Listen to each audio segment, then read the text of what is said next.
Chers amis, on va faire un test. Ouvrez ChatGPT et tapez « Quel est le meilleur suivi de votre type d'entreprise ?» Est-ce que votre marque apparaît dans la réponse? Pour la plupart des entreprises, la réponse est non. Par contre, si oui, vous apparaissez, dites-le moi en commentaire. Ça m'intéresse de savoir combien d'entre vous sont cités par ChatGPT. Vous voulez que je vous dise pourquoi c'est important?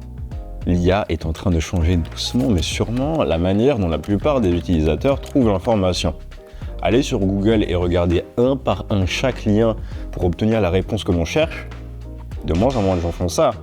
Avec ChatGPT ou encore les aperçus IA que Google crée automatiquement dans beaucoup de pays maintenant, beaucoup d'utilisateurs obtiennent des réponses rapides en un rien de temps. Pour comprendre l'importance de ce qui est en train de se passer, on va faire un test avec Gemini. On va taper « Quel est le meilleur CRM ?» On va garder cette réponse au chaud. Maintenant, on va taper « Cite-moi les outils utiles en gestion de la relation client ».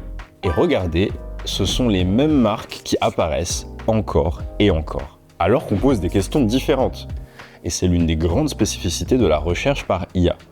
Il y a une poignée de sources en lesquelles l'IA aura confiance. Et si votre entreprise n'en fait pas partie, vous êtes invisible dans cet écosystème. D'après le célèbre cabinet d'études de marché Gartner, d'ici 2026, 25% du trafic des moteurs de recherche traditionnels devrait disparaître au profit des réponses générées par l'IA.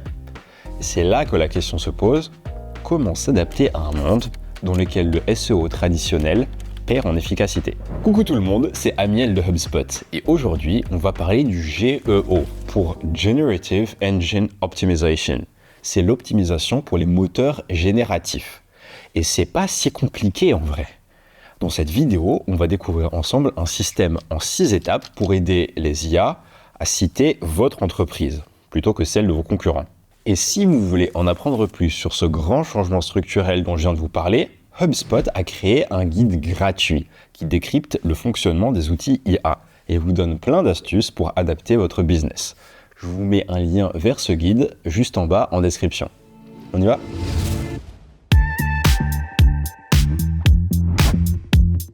Je parle ici de votre visibilité actuelle, histoire de savoir d'où vous partez. C'est important pour mesurer le progrès. Voici la méthode. Prenez vos 10 mots-clés les plus importants et servez-vous-en pour poser des questions à l'IA, exactement comme vos clients le feraient. Par exemple, si votre mot-clé principal est « logiciel de ressources humaines », posez une question telle que « Quel est le meilleur logiciel de ressources humaines ?»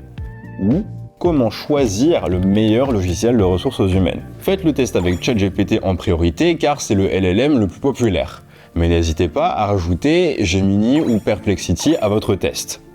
Assurez-vous bien d'ouvrir un nouveau chat, histoire que la réponse ne soit pas impactée par vos prompts précédents. Maintenant, regardez, est-ce que votre marque apparaît dans la réponse?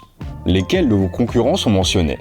Quelles sources sont citées? Pourquoi est-ce important de faire ce test en particulier et pas juste une recherche Google? Une étude d'Autoritas, une entreprise spécialisée dans le référencement, a révélé que seule une petite portion des pages avec un bon référencement Google sont également citées par l'IA.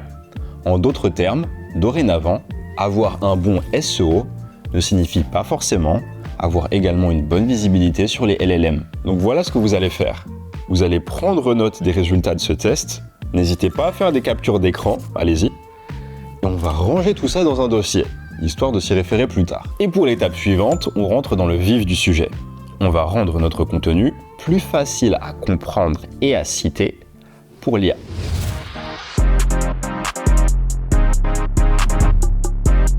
L'IA va lire votre contenu d'une manière spécifique. Notre but ici est donc d'adapter ce contenu pour rendre cette lecture par l'IA aussi facile que possible. Les LLM tels que ChatGPT, Gemini et Perplexity sont conçus de manière à pouvoir résumer rapidement de grandes quantités de texte. Ça veut dire qu'ils ne vont pas récompenser le contenu avec des introductions longues, avec beaucoup de blabla avant d'en venir au fait. Ils vont plutôt récompenser le contenu clair, structuré et qui donne des réponses directes dès le début. Vous devriez donc commencer vos articles de blog, par exemple, avec des informations répondant directement aux questions qu'un utilisateur de ChatGPT pourrait taper. Même conseil pour vos pages de vente ou n'importe quelle page web donnant du contenu informatif. Voici une structure qui fonctionne en GEO. Elle comporte 3 étapes. Commencez votre page avec une réponse courte et directe à la problématique. Expliquez ensuite pourquoi c'est important et appuyez le tout avec des données et des exemples. C'est comme ça que vous allez gagner en termes d'autorité avec les LLM. Voici un exemple. Plutôt que de faire une longue intro, d'amener le sujet avec du storytelling, pour ensuite enfin finir en donnant la réponse à la grande question de l'article, vous devriez dorénavant donner immédiatement la réponse en tout début d'article. Et ensuite seulement raconter une histoire au lecteur. Lorsque vous utilisez cette structure, l'IA voit instantanément de quoi parle votre page et peut la citer beaucoup plus facilement. Cependant, il existe un point sous-estimé par beaucoup en GEO. Assurez-vous d'utiliser le langage exact susceptible d'être tapé sur ChatGPT. Parfois, ça se joue sur des petits détails. Des termes tels que meilleur, simple ou pas cher, déjà populaires en SEO, sont également employés assez souvent sur ChatGPT ou Gemini. Alors je sais ce que vous allez dire, et vous aurez probablement raison. Créez une page web intitulée « Les 10 meilleures pâtisseries de Toulouse » et vous positionnez vous-même en numéro 1 sur ce top. Oui, dans une moindre mesure, c'est gênant. Mais l'IA s'en fiche. Elle va surtout voir une page avec des données bien structurées, ce qui va augmenter vos chances d'être cité si quelqu'un pose cette même question sur ChatGPT. Et au final, c'est ça que vous voulez. Ok, on est bon sur la structure, mais le GEO ne s'arrête pas là. Pourquoi l'IA vous citerait vous plutôt qu'un autre concurrent avec également une page web bien structurée?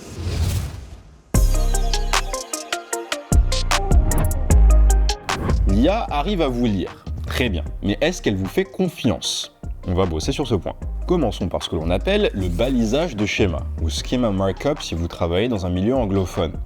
Voyez-le comme une carte d'identité de votre contenu. Le balisage de schéma aide l'IA à savoir qui a écrit le contenu, quand il a été publié et à qui il appartient. L'outil d'aide au balisage de Google rend cette étape plutôt simple, en plus d'être gratuit. Sélectionnez un type de données comme article ou page de questions-réponses.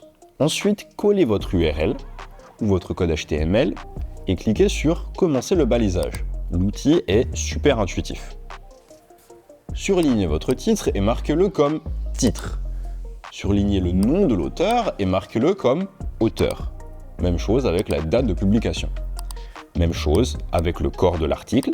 Une fois que vous avez fini, cliquez sur « Créer le HTML » pour générer le balisage au format JSON-LD. Copiez le code et collez-le dans l'entête de votre page. C'est la section « Header ». Est-ce que ça serait pas le moment de tester si tout fonctionne? Utilisez l'outil Google appelé « Test des résultats enrichis ». Est-ce que Google vous dit que vous êtes carré OK? Si oui, félicitations, vous avez désormais une longueur d'avance sur tous les sites ne passant pas par cette étape. La deuxième source d'autorité pour gagner la confiance des LLM est la validation externe. Où les LLM vont-ils chercher des avis dans votre industrie? C'est là que vous avez envie d'apparaître. Google Maps, Trustpilot et autres sites similaires sont très utilisés par les LLM pour évaluer si oui ou non on peut vous faire confiance. Publier des documents de recherche originaux est également un excellent moyen d'établir votre autorité. D'après une étude de l'entreprise spécialisée BuzzSumo, la recherche originale obtient 3 fois plus de citations que les autres types de contenus. Donc même des petits sondages ou des études de marché peuvent vous aider à être cité plus souvent. Enfin, n'ayez pas peur de contacter des journalistes pour que leurs journaux parlent de vous. C'est un super moyen de gagner en crédibilité et de montrer au LLM, comme au public d'ailleurs, que vous êtes digne de confiance. Quelle que soit la méthode que vous employez, n'oubliez pas qu'avoir un contenu obsolète réduira considérablement votre autorité auprès des LLM. N'oubliez pas de faire des mises à jour régulières.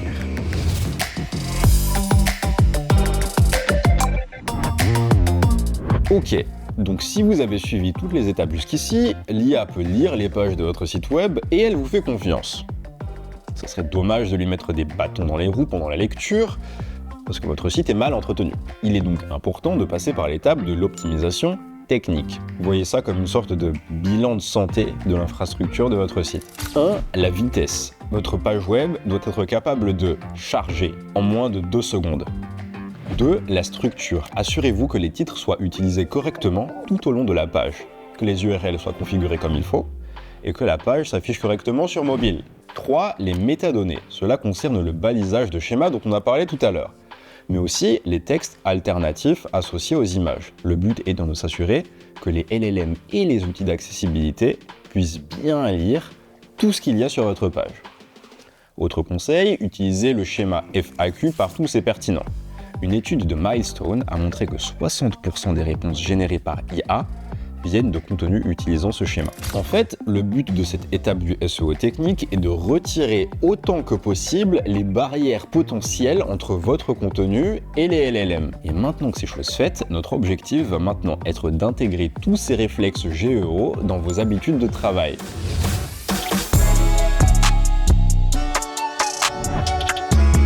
Connaître les bons réflexes à adopter pour être visible sur les LLM, c'est une chose. Intégrer correctement ces habitudes dans les processus quotidiens en est une autre. Voici la checklist GEO comprenant les éléments essentiels. Numéro 1, la question principale dans le titre. Votre titre doit énoncer clairement la question à laquelle vous répondez. Il doit contenir les mots-clés principaux qui seront tapés par les utilisateurs. Numéro 2, une réponse rapide. En moins de 50 mots, résumez les points clés répondant à la question. Intégrez cette partie en tout début d'article. Numéro 3, la visualisation de données. Intégrez un tableau ou un graphique aidant à la compréhension des données que vous présentez immédiatement après l'intro. Numéro 4, la méthodologie. Intégrez toujours une section expliquant comment vous avez obtenu les données que vous présentez. Et citez vos sources.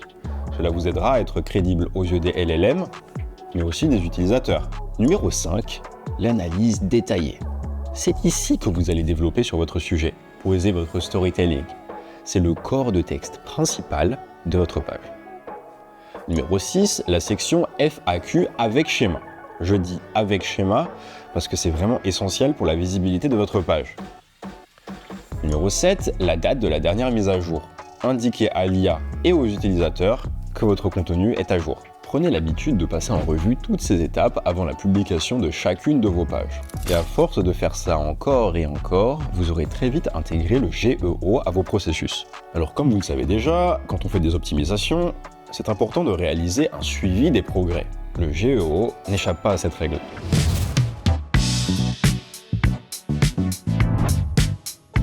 De manière générale, je vous recommande de faire un suivi de vos citations au moins une fois par semaine. Testez les 20 prompts les plus pertinents pour votre entreprise sur ChatGPT, Gemini et Perplexity et notez vos observations dans un tableau. Votre marque a-t-elle été mentionnée? Quels concurrents ont été mentionnés? Quelles sources l'IA a-t-elle utilisées? Essayez alors de repérer des tendances. Quelles sont les plateformes qui vous citent? Quelles sont celles qui vous ignorent et citent vos concurrents? Une fois que vous avez fait ces observations, quelles corrections apporter en premier?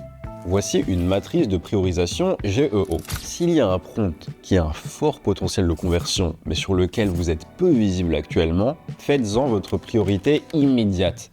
C'est ici que vous allez faire les optimisations avec le plus fort impact si vous réussissez. Pour les prompts à fort potentiel de conversion et sur lesquels vous êtes déjà bien visible, déjà bravo, mais surtout, votre mission sera ici de maintenir ces pages web et de les mettre à jour pour conserver votre présence dans ces réponses générées par l'IA. Pour les prompts à faible potentiel de conversion et sur lesquels vous êtes déjà bien visible, il reste intéressant de les analyser.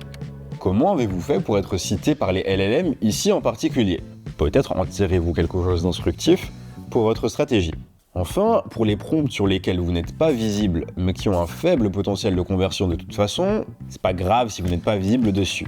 De manière générale, investissez vos efforts ailleurs. Les 6 étapes que nous avons passées en revue depuis le début de cette vidéo forment vraiment l'essentiel du GEO actuellement. Qu'entends-je? Cette vidéo vous a motivé et vous êtes pressé de vous y mettre? On a pensé à vous.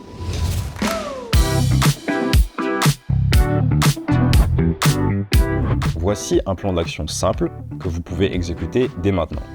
Première semaine, testez 20 prompts contenant les mots-clés principaux liés à votre entreprise et prenez des notes. Sur quels prompts apparaissez-vous et sur lesquels n'apparaissez-vous pas? Les prompts ne citant pas directement votre entreprise sont particulièrement importants. Deuxième semaine, restructuration et balisage. Prenez vos pages les plus performantes et appliquez la structure en 3 étapes que l'on a vues un peu plus tôt. Réponse directe à la question, développement, puis données et exemples pour appuyer tout ce que l'on vient de dire. Utilisez le balisage FAQ lorsque c'est pertinent. 3e semaine, autorité et géotechnique. Rajoutez davantage de pages FAQ. Mettez à jour vos données obsolètes. Mettez à jour vos pages auteurs et réglez tous les soucis de vitesse sur le site. Envoyez votre sitemap à Google si ce n'est déjà fait. 4e semaine, workflow et suivi. Créez une to-do list GEO que vous suivrez à chaque nouvelle publication de page dorénavant. Et commencez à faire un suivi hebdomadaire de votre référencement sur les LLM. Faites ça pendant 30 jours et vous commencerez à constater vos premiers signes de visibilité sur ChatGPT et autres outils IA similaires. Et je vais conclure avec ceci. Ne voyez pas le GEO comme un remplaçant du SEO, mais plutôt comme une évolution. Lorsqu'un immense changement s'installe au sein des consommateurs, les marques s'en sortant le mieux ne sont pas forcément celles avec les plus gros budgets, mais celles qui ont fait l'effort de s'adapter. N'oubliez pas de télécharger le guide gratuit en description de cette vidéo, dans lequel nous vous donnons plein de conseils pour comprendre l'IA et adapter vos habitudes de travail, avec entre autres des outils que nous recommandons et une multitude de prompts, tout fait pour obtenir les meilleurs résultats possibles de la part de ChatGPT ou de votre LLM préféré. Et comme d'habitude, n'oubliez pas de nous laisser un like, de vous abonner et de cliquer sur la cloche pour ne rien rater de notre prochain contenu. C'était Amiel de HubSpot, salut tout le monde.